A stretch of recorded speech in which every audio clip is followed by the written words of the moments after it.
Philippines Network, Radyo Ronda, DZBS Baguio, member kapisanan ng mga broadcaster ng Pilipinas.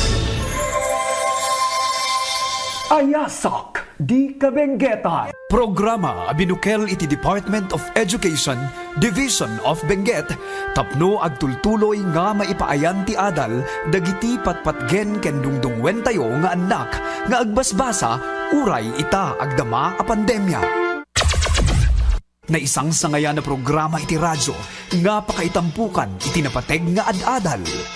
Ad-adal nga mainaig iti panagbasa ti anak tayo, ama ibinsa-binsa, babaen iti panangipalpalawag, dagiti nasisirib ken nasasariri nga manursuro. Isuda dagiti mamaestra ken mamaestro tayo, iti DEP-ED Benguet, nga inkay makadkadwa iti tangatang. Isagsagot kada kayo iti Department of Education, Division of Benguet, ken daytoy nga istasyon. Ayasak Di Kabenguetan.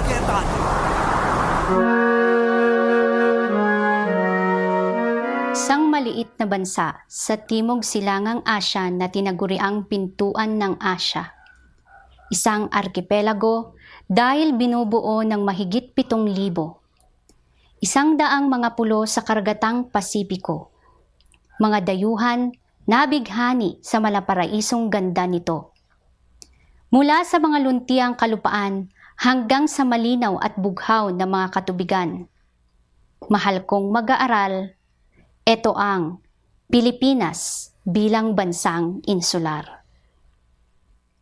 Bilang panimulang gawain sa iyong module, sagutin mo muna ang 10 katanungan sa bahaging subukin upang malaman ang lawak ng iyong kaalaman tungkol sa bagong aralin.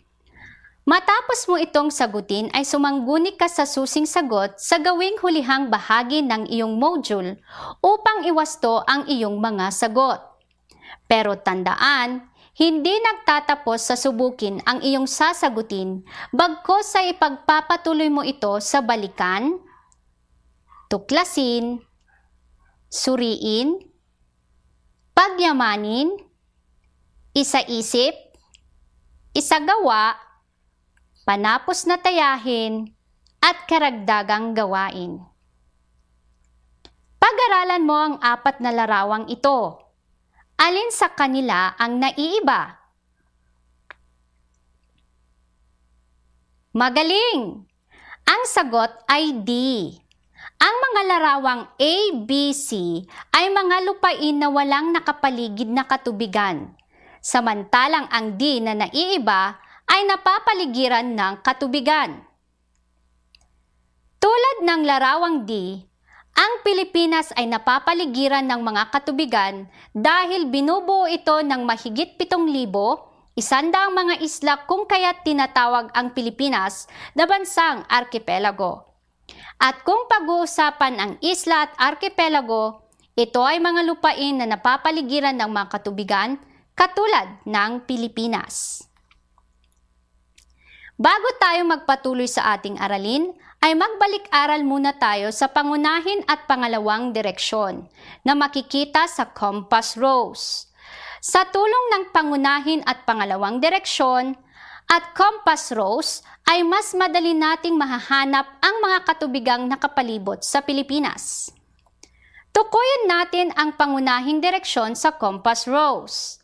Ang mga pangunahing direksyon sa compass rose ay hilaga sa taas, timog sa baba, kanluran sa kaliwa, at silangan sa kanan. Ngayon naman ay dumako tayo sa pangalawang direksyon. Balikan natin uli ang compass rose. Ang pangalawang direksyon ay hilagang kanluran sa pagitan ng hilaga at kanluran. Hilagang silangan sa pagitan ng hilaga at silangan. Timog kanluran sa pagitan ng timog at kanluran. At timog silangan sa pagitan ng timog at silangan. Ang tanong, ano-ano ba ang mga katubigang nakapalibot sa Pilipinas? Gamitin natin ang compass rose upang madali nating mahanap ang mga katubigang nakapalibot sa Pilipinas. Sa hilaga ng Pilipinas makikita ang anyong tubig na channel at ito ay tinatawag na Bashe Channel. Sa kanluran naman ng bansa makikita ang dagat kanlurang Pilipinas, samantalang sa bahaging timog naman makikita ang dagat Sulu at dagat Celebes. Sa silangan ng bansa makikita ang karagatang Pasipiko at sa hilagang silangan ng Pilipinas nariyan ang dagat Pilipinas. Ulitin natin. Ang Pilipinas ay napapaligiran ng Bashe Channel sa hilaga ng Pilipinas, dagat kanlurang Pilipinas, dagat Sulu, dagat Celebes, karagatang Pasipiko, at dagat Pilipinas. Kung titingnan natin sa lahat ng direksyon ng bansa ay napapaligiran ito ng mga katubigan. Dahil sa katangiang ito ng Pilipinas, itinuturing ito na bansang insular o maritime. Ano ang kahulugan ng insular o maritime? Ang maritime o insular ay tumutukoy sa mga katubigang nakapaligid sa isang bansa. Ibig sabihin, lahat ng mga katubigang nakapaligid sa Pilipinas ay itinuturing na maritime o insular. Ito ang dahilan kung bakit ang Pilipinas ay bansang maritime o bansang insular dahil napapaligiran ito ng dagat at karagatan. Ang pagiging insular o maritime ng Pilipinas ay maraming kapakinabangang maibibigay sa bansa.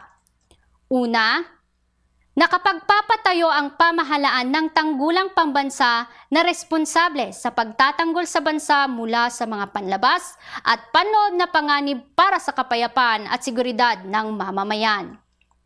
Pangalawa, nakapagpapatayo ng maraming daungan ang bansa na magsisilbing daanan ng mga sasakyang pandagat na nagdadala ng mga pasahero at mga kalakal mula sa loob at labas ng bansa.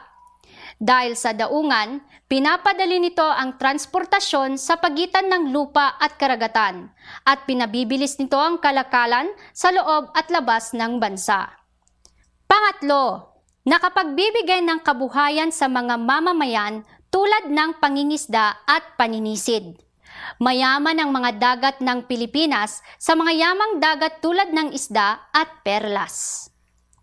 Pang-apat, nagsisilbing pang-akit sa mga turista, mapalukalman o banyaga, dala ng mga naggagandahang baybayin o dalampasigan at bughaw na katubigan ng dagat. At huwag din nating kalilimutan na ang pinakadulong pulo o isla sa hilaga ng bansa ay ang pulo ng Yami, na sakop ng lalawigan ng Batanes, at ang pinakadulong pulo o isla sa timog ng Pilipinas ay pulo ng Salwag, na bahagi ng lalawigan ng Tawi-Tawi. Upang malaman natin kung naintindihan mo ang ating aralin, ay narito ang mga naihandang gawain. Una, gawin mo ang flying kiss kung ang pangungusap ay tama at crying face naman kung hindi.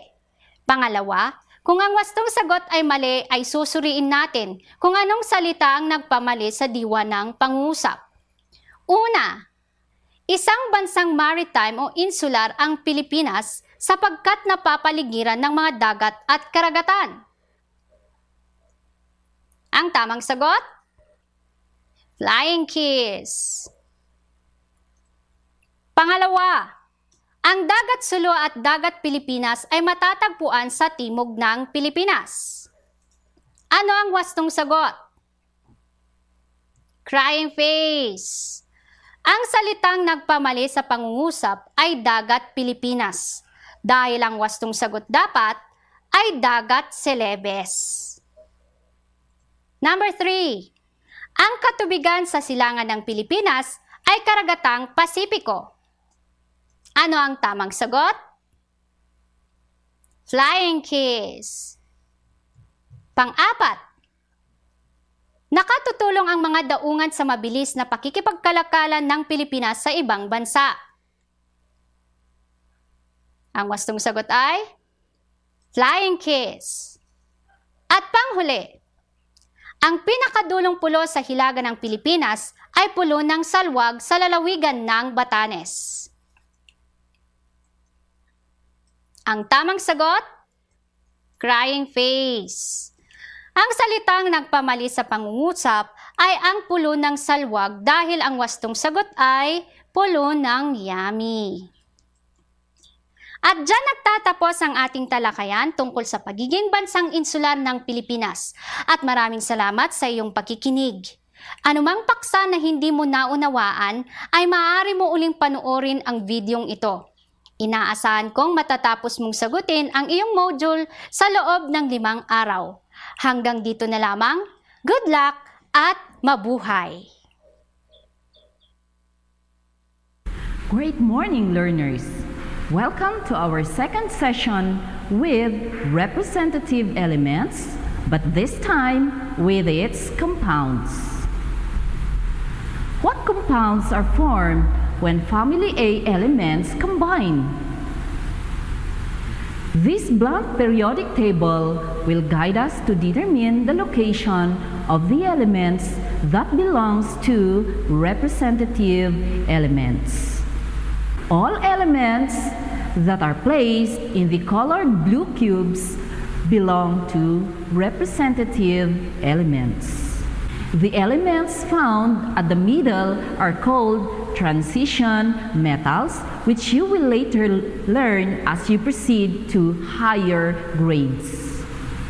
Before we discuss further, let us look at first the focus of this discussion.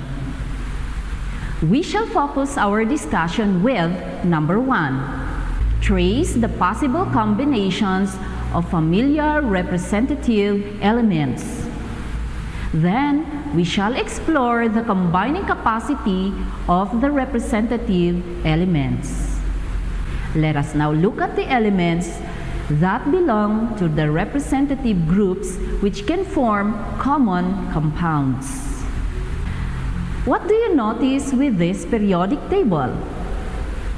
Yes, there are positive and negative numbers above each column. The positive one above column 1 speaks of the number or the capacity of the element to combine, meaning to say it can donate 1 electron so that a compound will be formed. For elements below family 2A, they have positive 2. This means they can donate 2 electrons to another element so they will form compounds. And so with the rest of the elements. Let's have an example. Hydrogen, which belongs to family 1A, has 1 electron to donate. When electron of hydrogen combines with oxygen, they form H2O, or water molecules.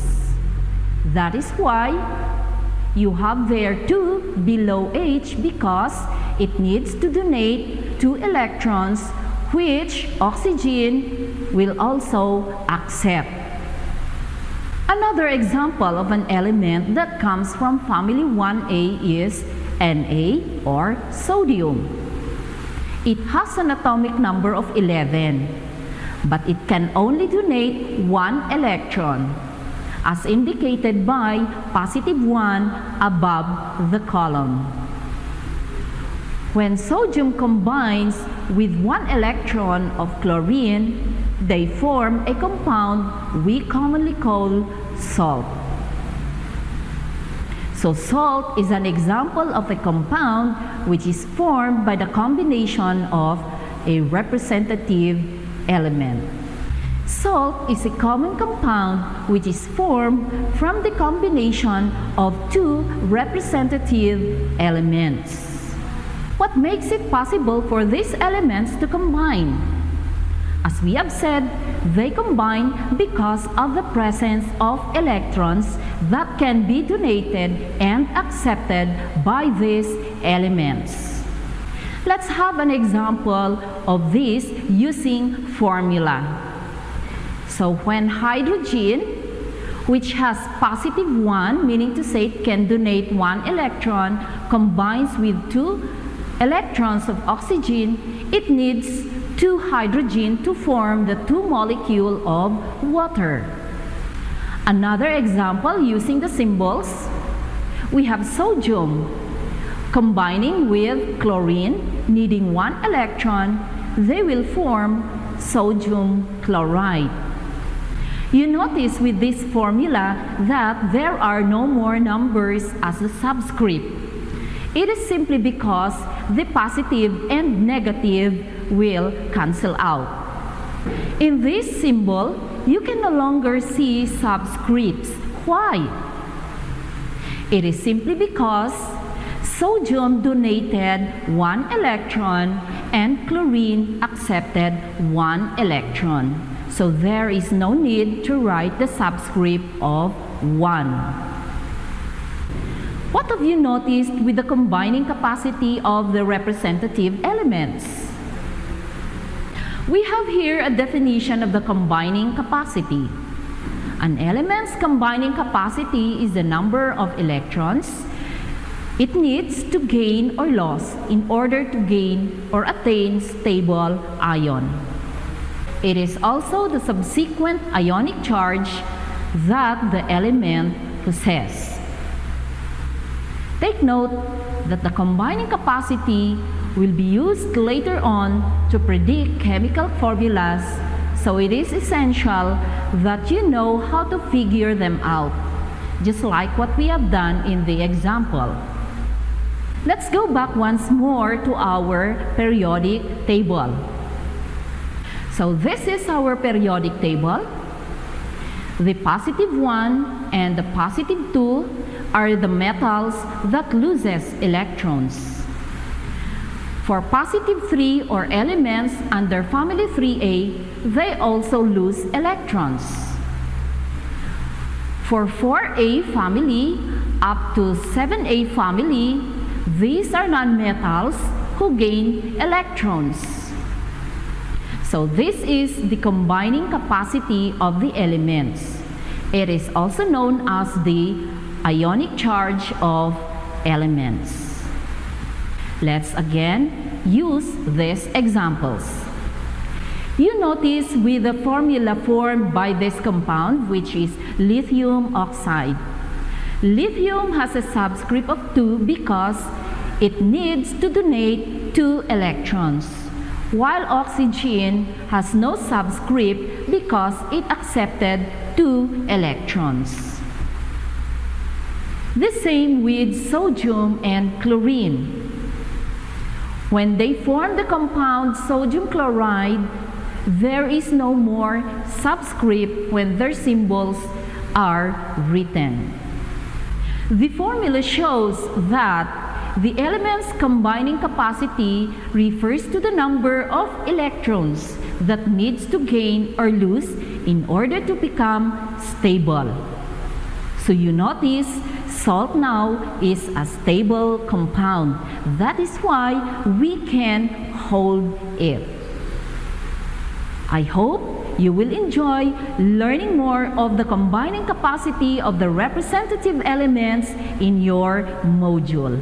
Good luck and thank you. Hello, young learners. How are you? I hope you are all fine. I am Teacher Flora, your teacher for today. This time, we are going to widen our skills in vocabulary. Let's talk about how to get the meaning of words through analogy. To start with, here are some friendly reminders for you to learn the most. Check the content of the module in the learning package. Prepare a module notebook, paper, and pencil. Read the instructions carefully and observe safety measures at all times. Answer all the activities and assessments. Do not skip. You may call or text your teacher if you have questions. Be honest. Check and return all the materials in the learning package before returning. To you parents, guardians, please guide and help your children while watching this video. Your child may have questions to be addressed. If there are things you want to be clarified, you may call or text your teacher. Like in your past module, it is expected that you answer the pretest or what I know. If not, you answer it first. The pretest will tell you how much you know about the topic. Read the directions carefully. After you answer your pretest, check your own paper using the key to corrections at the last page of your module. After working with this module, you will be able to determine the meanings of words through the use of analogy, and create analogies to build your skills for learning new words. Before going further, answer first the activity on pages 3 and 4 to see what you already know about the topic. In your previous lessons, you have learned about synonyms. What is synonym? Correct! Synonym is a word having the same or nearly the same meaning. You may now start answering the pretest. Match the words in column A to its meaning in column B. Time to check your answers. So here are the answers in your pretest. Number 1, E. 2, D. 3, H. 4, B. 5, C. 6, I. 7, A. 8, G. 9, J. And number 10, F. Today, we are going to learn more about determining the meaning of words through analogy. What is analogy? Analogy is a term that means word relationship. It shows the similarities and relationship between pairs of words. Examples: a doctor is to hospital as teacher is to school. This can also be written as doctor is to hospital as teacher is to school. Remember, is to is replaced by a colon. As is replaced by 2 colons. What relationship can be established between these two? Doctor is to hospital. A doctor works in a hospital. It means hospital is a working place for a doctor. Hence, doctor is to hospital has worker in working relationship. So as teacher is to school. A teacher works in a school. It means a school is a working place for a teacher. Hence, teacher in school has worker and working relationship. Here are the common types of analogy. Number 1, synonymous relationship. This type of relationship is established between 2 words that convey the same meaning. Example, skillful is to expert as industrious is to hardworking. Number 2, antonymous relationship. This type of relationship is established between 2 words that are opposite in meaning. Example, weak is to strong as rejoice is to mourn. Number 3, worker and tool relationship. When one word of the pair represents the working individuals and the other word of the pair is the tool used for their working. Example, doctor is to stethoscope as carpenter is to hammer. Number 4, worker and working place relationship. When one word of the pair represents the working individuals and the other word of the pair indicates their working place. Example, scientist is to laboratory as waiter is to restaurant. And number 5, part and a whole relationship. When one word of the pair represents a single part of the whole object given in other word of the pair. Example, room is to house as chapter is to book. Number 6, animal or object in sound relationship. When one word of the pair represents the sound produced by the animal or object given in the other word of the pair. Example, Lion is to roar as dog is to bark. Number 7.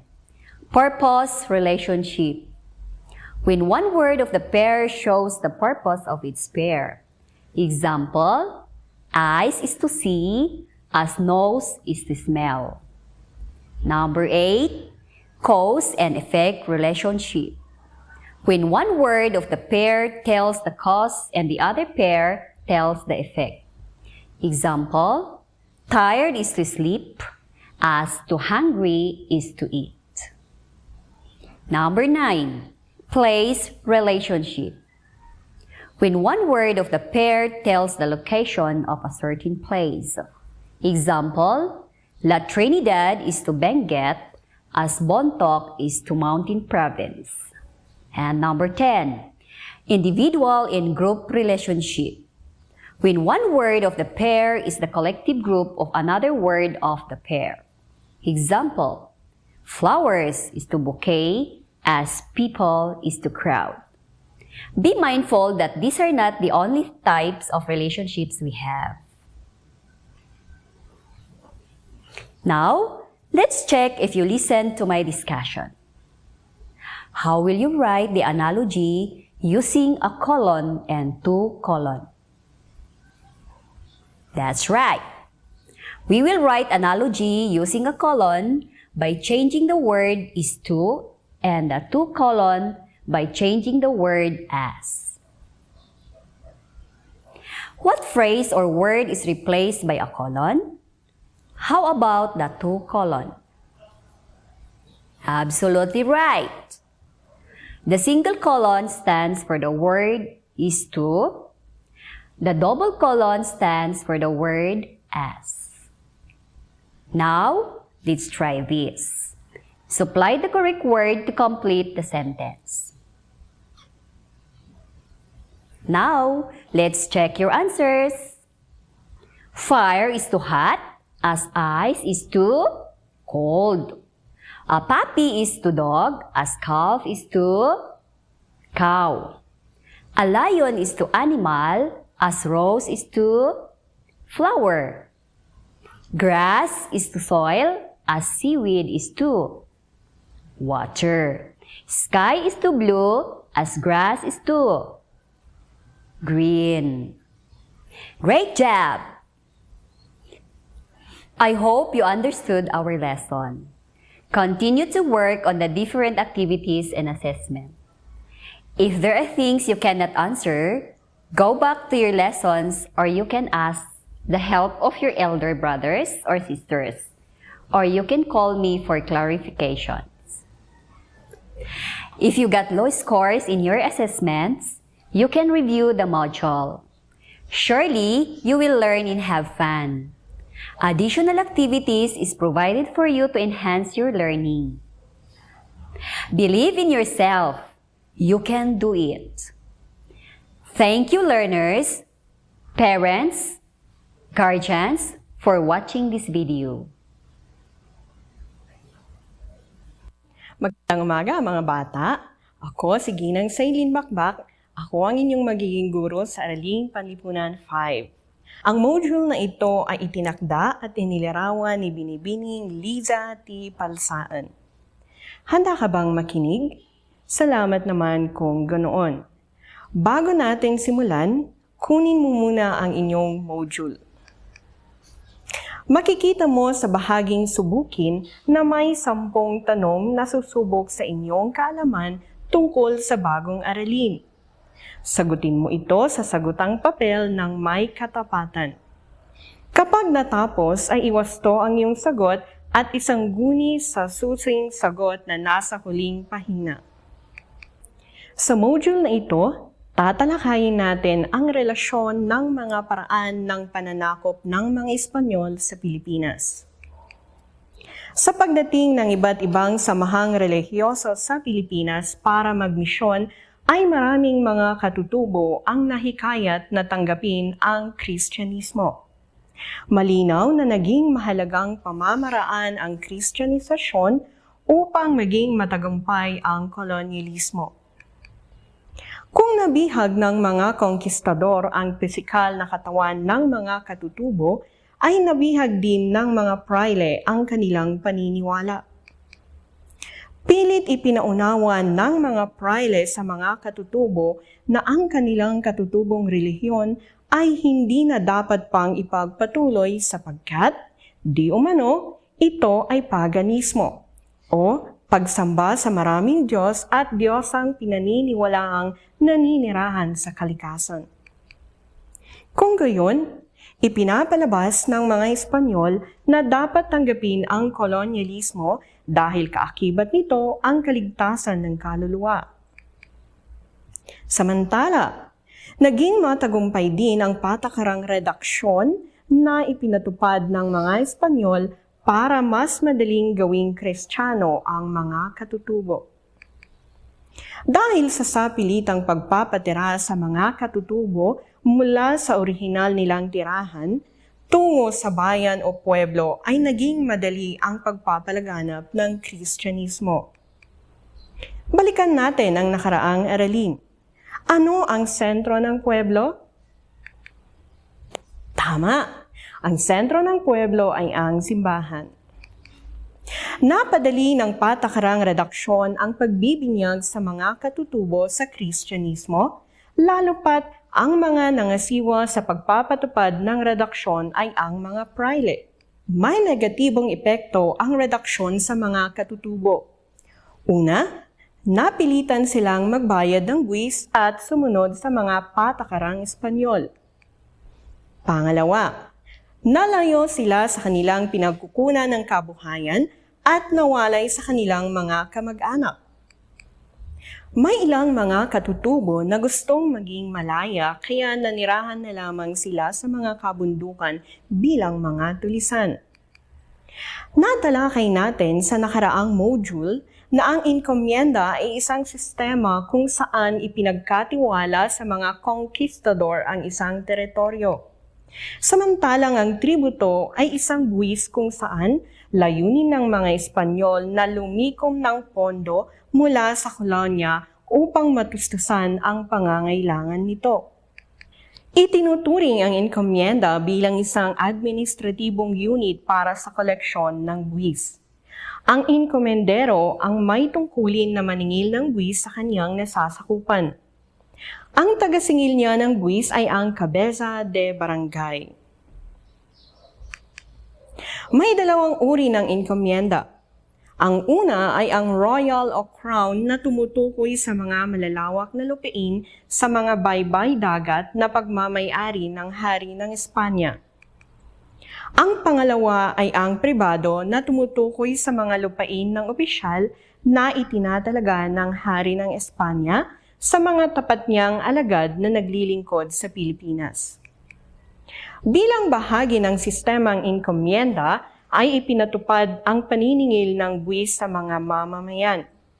Sinimulan ang pangongolekta ng tributo noong 1571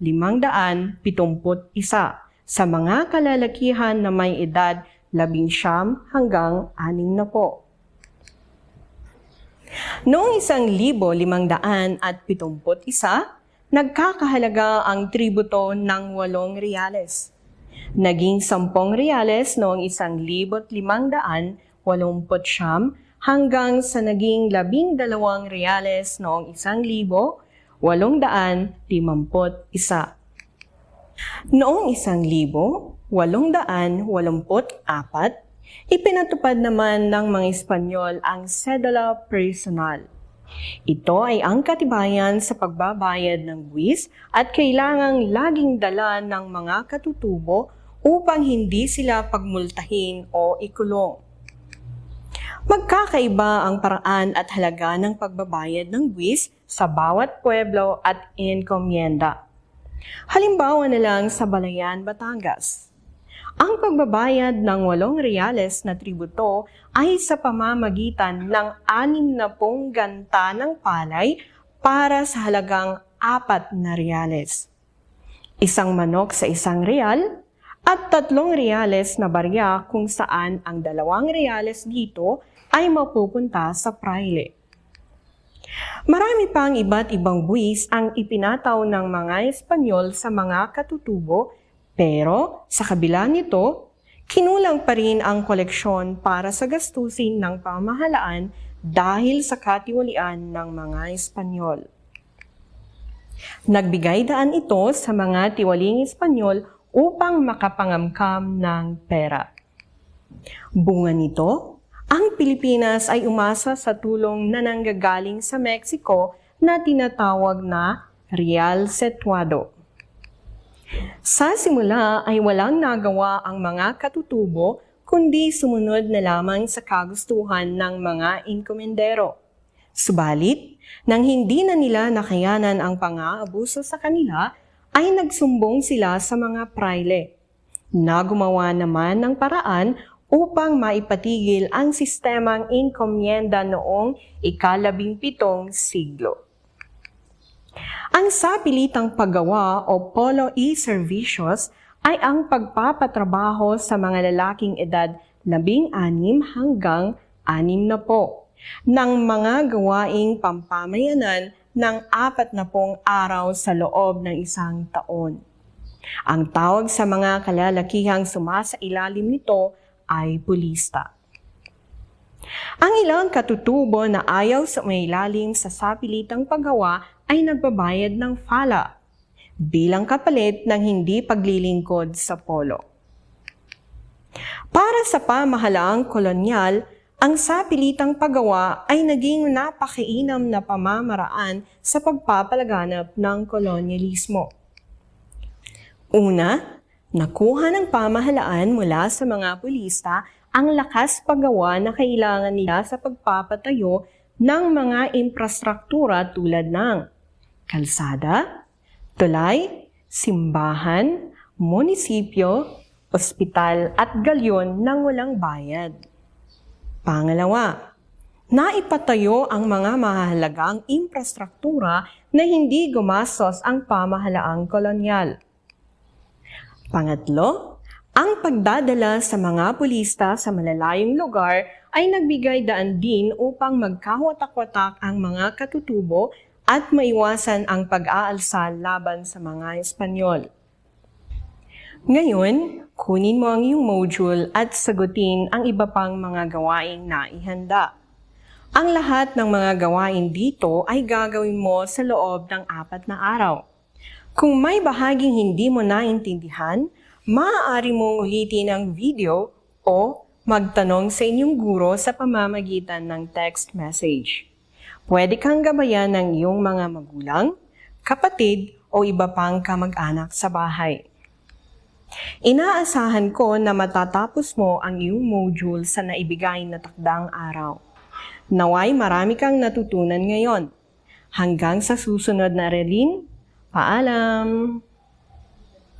Good morning, kids! How are you? Welcome to our mathematics class. Did you enjoy answering your last module?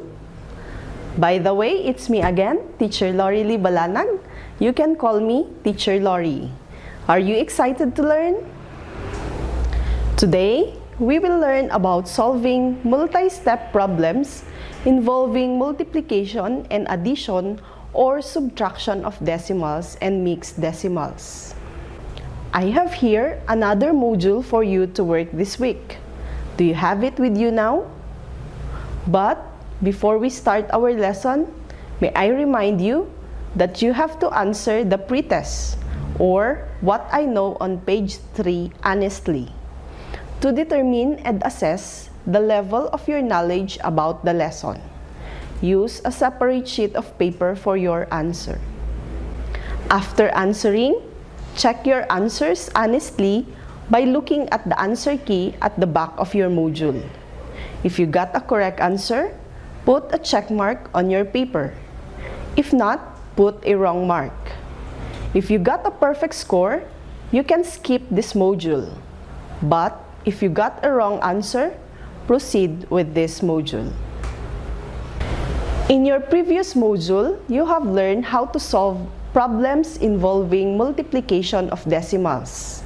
Let us review the steps in problem solving by solving the following problems.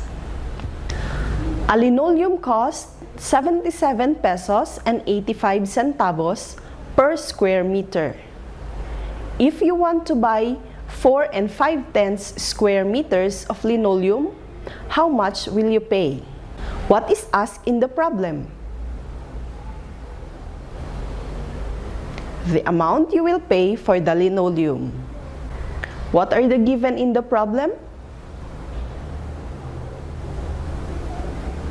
77 pesos and 85 centavos per square meter of linoleum and 4 and 5/10 square meter of linoleum.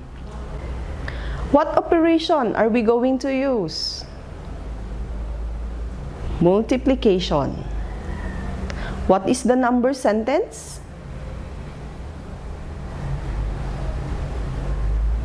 77 pesos and 85 centavos times 4 and 5/10 is equals to n.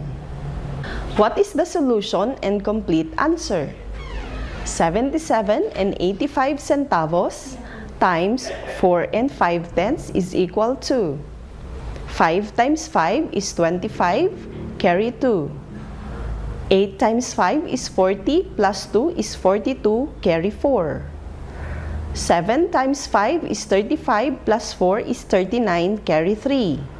7 times 5 is 35, plus 3 is 38. 4 times 5 is 20, carry 2. 8 times 4 is 32, plus 2 is 34, carry 3. 7 times 4 is 28, plus 3 is 31, carry 3. 7 times 4 is 28, plus 3 is 31. And then we add, that is equals to, okay, bring down 5. 2 plus 0 is 2. 9 plus 4 is 13, carry 1. 1 plus 8 plus 1 is 10, carry 1. 1 plus 3 plus 1 is 5, bring down 3. So you will pay 350 pesos and 325 thousandths. Do you know what is allowance? How much allowance do you get from your parents daily? What do you usually buy out of it? When you have extra money left from your allowance, what do you do with it? Is it necessary for us to save money? Why?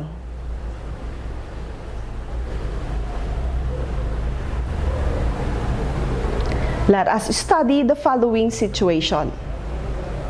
Henry counted 27 25-centavo coins from his coin purse this week.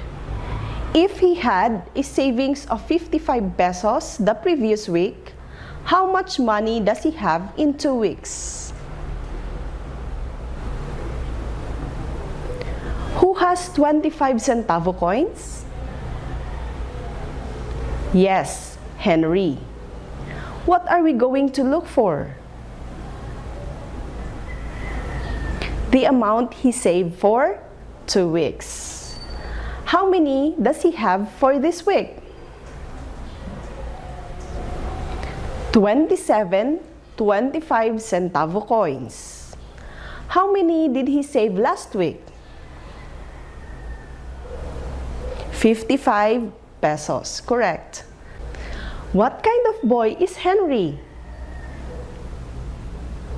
Correct, he is thrifty. Why is saving a good practice? Do you have savings also? Excellent.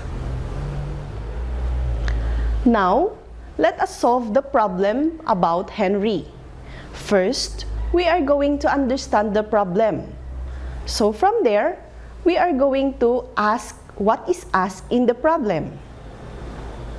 The total savings of Henry for 2 weeks. Next, what are the given in the problem? 27 25-centavo coins and 55 pesos savings last week. Next, What is the hidden question? The total peso of 27 25-centavo coins. Next, we are going to plan what to do. What operation are we going to use? Multiplication and addition. What is the number sentence? Open and close parenthesis, 27 times 25 centavo coins plus 55 pesos is equals to n. So let us solve. 27 times 25 hundredths is equals to 7 times 5 is 35, carry 3. 2 times 5 is 10 plus 3 is 13. 2 times 7 is 14, carry 1. 2 times 2 is 4 plus 1 is 5. 0 times 7 is 0. 0 times 2 is 0. And then we add, that is equal to, bring down 5. 3 plus 4 is 7. 1 plus 5 is 6. Bring down 0. And then we are going to add or count the number of decimal point. 1, 2. So we are going to put or count also here 1, 2, and we put the decimal point. Next, we are going to add 6 pesos and 75 centavos plus 55 pesos is equal to 5 plus 0 is 5, 7 plus 0 is 7, 6 plus 5 is 11, carry 1, 1 plus 5 is 6. Then we bring down the decimal point. So, the total savings for 2 weeks is 61 pesos and 75 centavos. Let us check and look back. 61 pesos and 75 centavos minus 55 pesos. 5 minus 0 is 5. 7 minus 0 is 7. 1 minus 5 it cannot be, so we are going to borrow from 6. So it will now become 11. 11 minus 5 is equal to 6. And then 6 and 75 pesos divided by 25 centavos is equal to 67 pieces. So our answer is correct. Let us have another problem.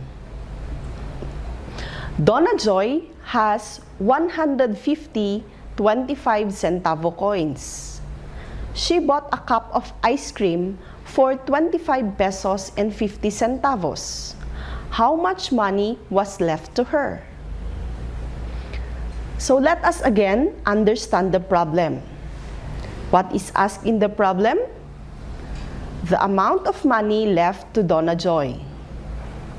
What are the given? 150 25 centavo coins and 25 pesos and 50 centavos amount of ice cream cup. What is the hidden question? How many peso is 150 25 centavo coins that Donna Joy have? Let us now plan what to do. So what operations are we going to use to solve the problem? We have multiplication and subtraction. What is the number sentence? Open and close parenthesis. 150 times 25 centavos minus 25 pesos and 50 centavos is equals to n. Next, let us solve the problem. The solution and complete answer. So we first multiply 150 times 25 hundredths is equal to 0 times 5 is 0. 5 times 5 is 25, carry 2. 5 times 1 is 5 plus 2 is 7. 2 times 0 is 0. 2 times 5 is 10, carry 1. 2 times 1 is 2 plus 1 is 3. 0 times 0 is 0. 0 times 5 is 0. And 0 times 1 is 0. And then we add, that is equal to. Bring down 0. 5 plus 0 is 5. 7 plus 0 plus 0 is 7. 3 plus 0 is 3. Bring down 0.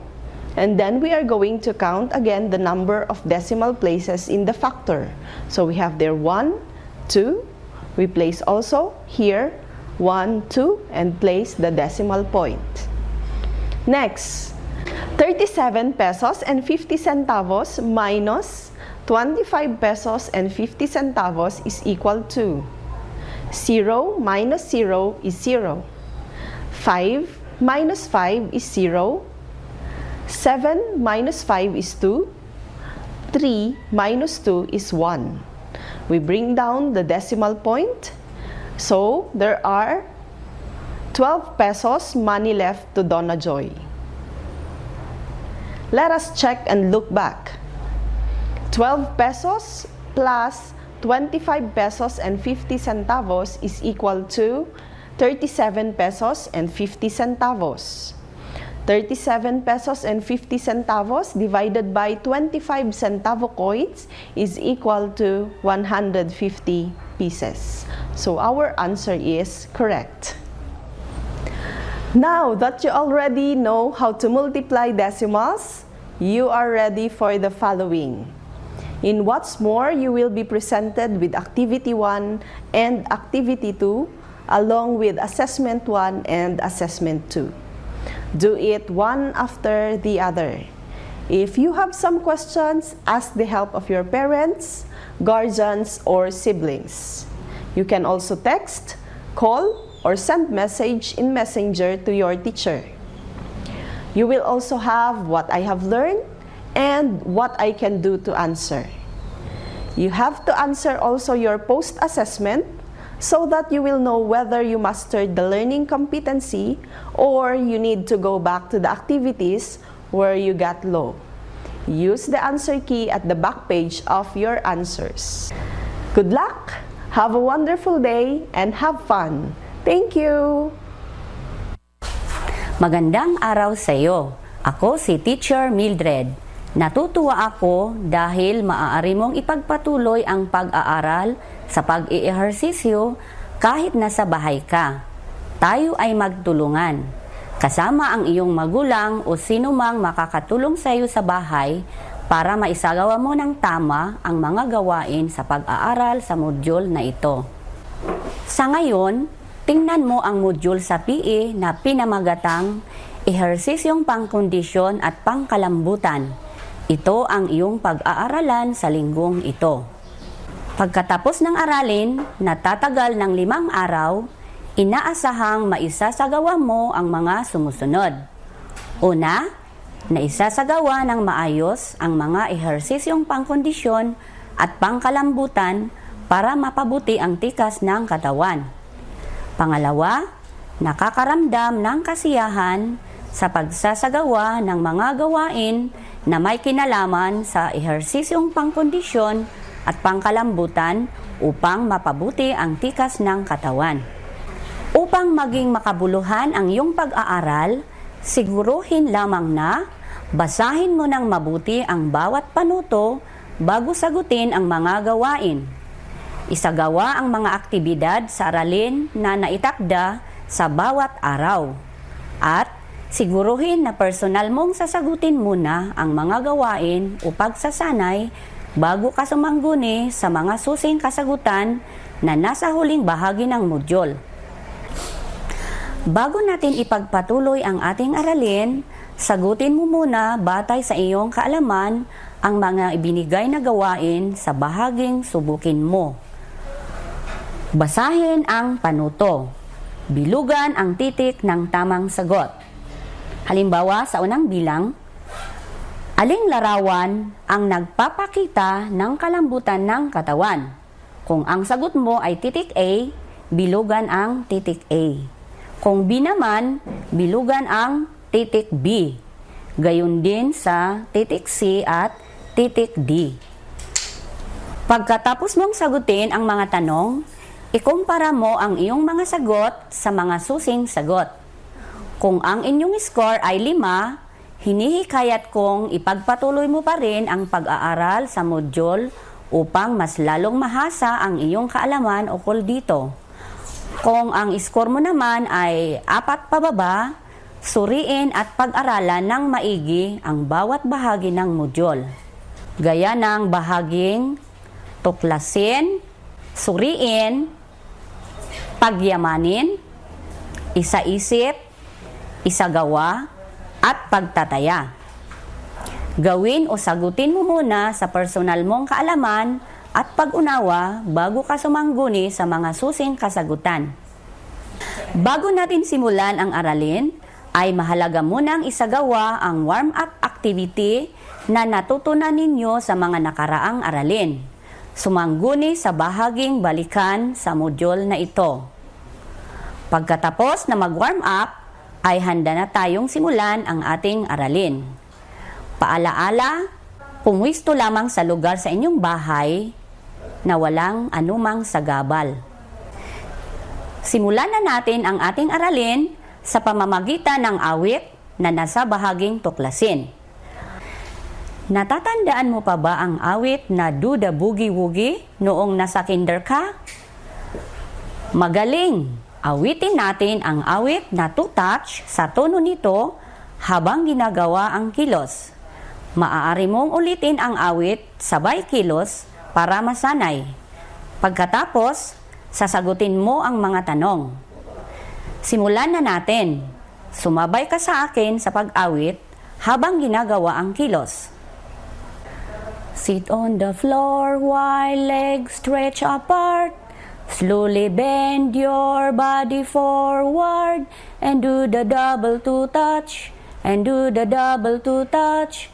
Let's do another one. Two touch on the right. Two touch on the left. Double to touch on open sitting position. Two touch on the right. Two touch on the left. Double to touch on open sitting position. Nasiyahan ka ba sa ginawa natin? Anong bahagi ng katawan ang iniunat mo?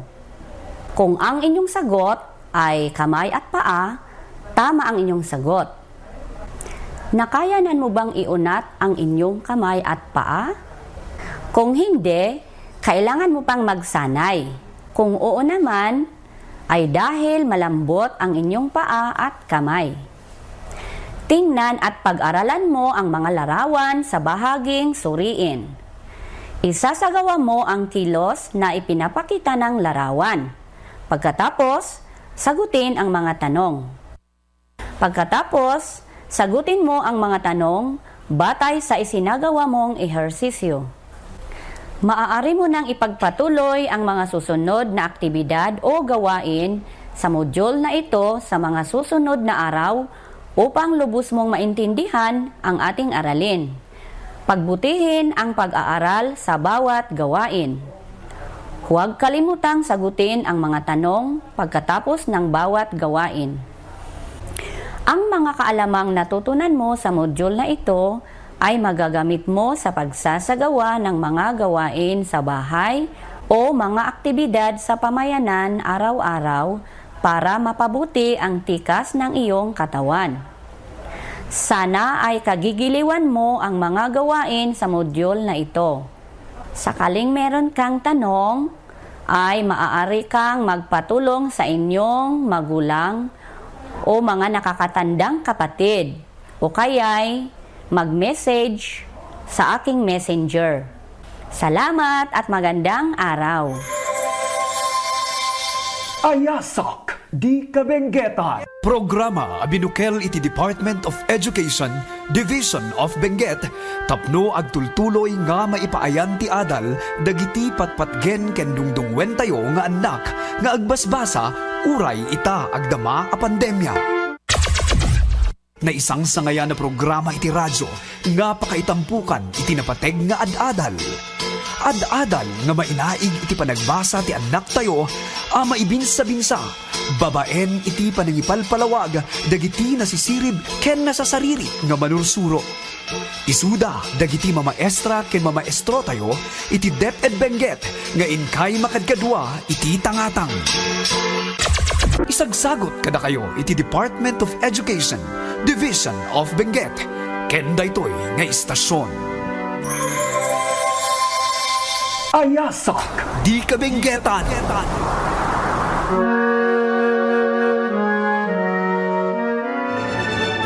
RPN Radio Philippines Network, Radyo Ronda, DZBS Baguio, member kapisanan ng mga broadcaster ng Pilipinas. Ronda Pineco, pakatalantanan dagiti isyo ken programa iti Benguet Electric Cooperative.